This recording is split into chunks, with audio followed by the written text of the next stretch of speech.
and welcome to day 2 of our challenge. If you're just joining to recap yesterday, we observed where we are now and decided where we want to be, and then we dug deep to determine why we want to improve our health. We also drank water for our mini challenge yesterday, and we're going to be adding to that with another mini challenge today. And I just have to say, you guys really dug deep for your why power. I love how brave and vulnerable you allowed yourself to be. For our workout today, you'll see in the post that we are choosing our own physical activity.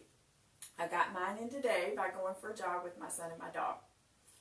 Today, we're going to be talking about a kitchen makeover. Judging by the number of reality makeover shows out there, everyone loves a makeover. Fresh start, clean slate, whatever you want to call it, there's something exciting about change and improvement. But we're not talking about HGTV makeovers. Oh no, this is a Food Fit Fun kitchen makeover.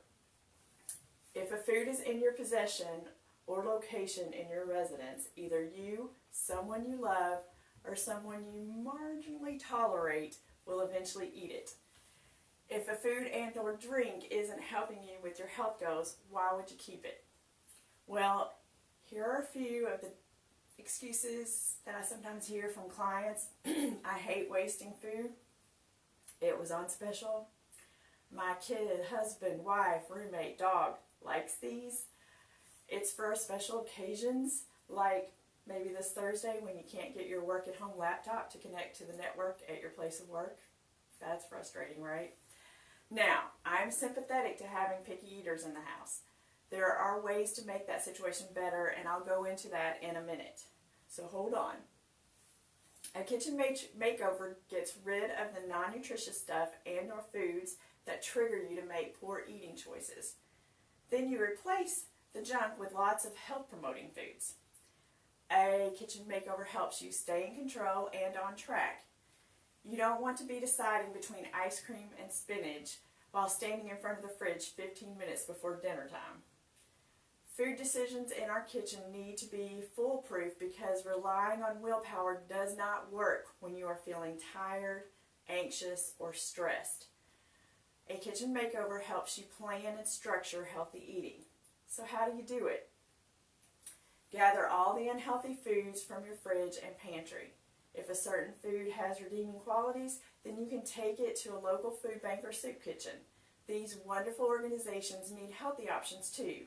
So learn about the donation options at your particular food bank or soup kitchen and consider regularly donating, even if it's just one food item per month. Some guidelines to help you decide what to toss.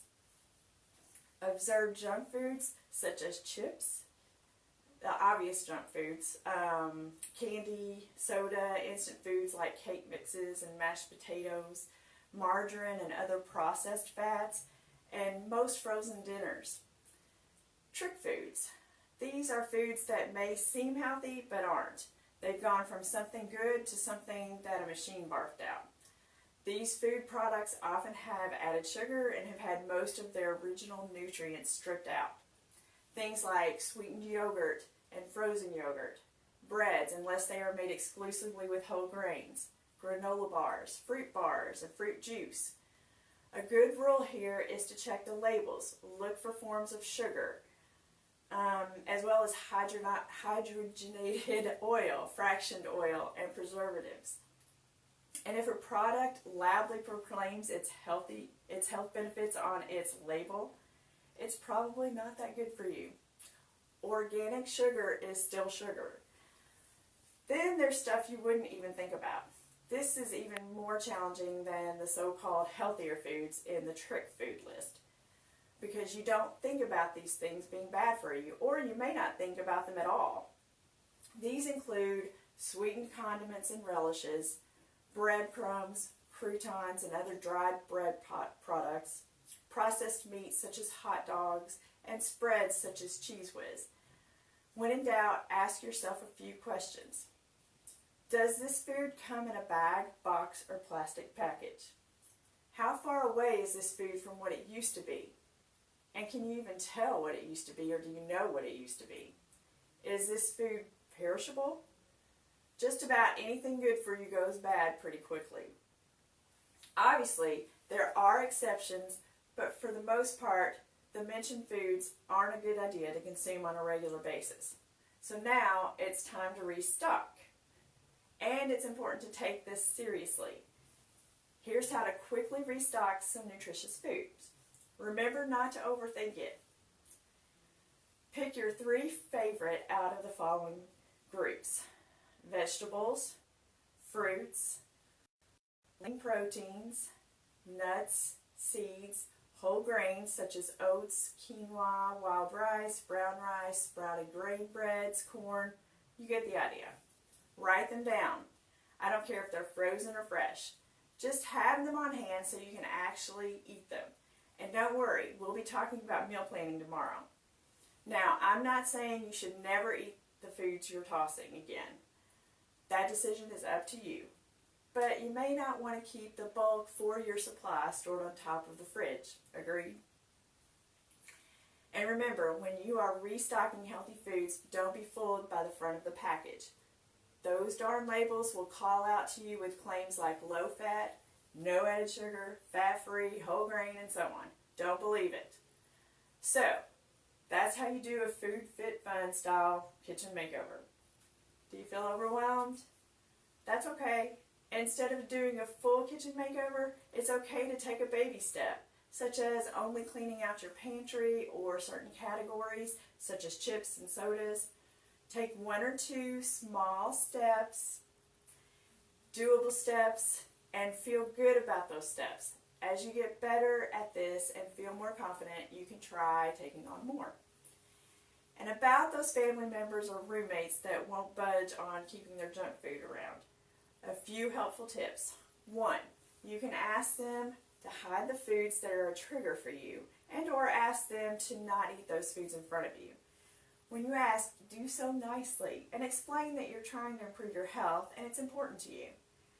You can also move those foods to an area where they aren't visible to you and or where they are difficult to reach.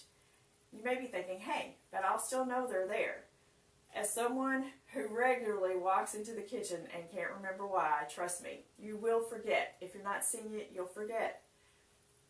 And for those picky eaters, whether that's you or a family member, I have a good resource that you may find helpful called Prepping and Loving Vegetables. I think it's actually in the file section of the group, but I'll check on that to make sure. Okay, now we're going to talk about our mini challenge for today. Taking a break from sitting. Regular movement throughout the day plays a more crucial role in our metabolism and accounts for more of our daily energy expenditure than moderate to high intensity activities. So even if you ran 5 miles this morning or plan to pump iron for 2 hours this afternoon, you are still subject to the negative impact of too much sitting. So don't ignore the annoying reminder from your fitness watch to move today. This isn't necessarily an easy mini challenge, but it is simple. There's no need to break a sweat. Set a timer or a reminder for every 30 minutes to stand or do low-level movements such as stretches or marching in place for 1 to 2 minutes. That's it. Share a pic in the group of one thing you are removing from your kitchen today, or one healthy item you have or are planning to get, and we'll cheer you on. And one more small tiny challenge.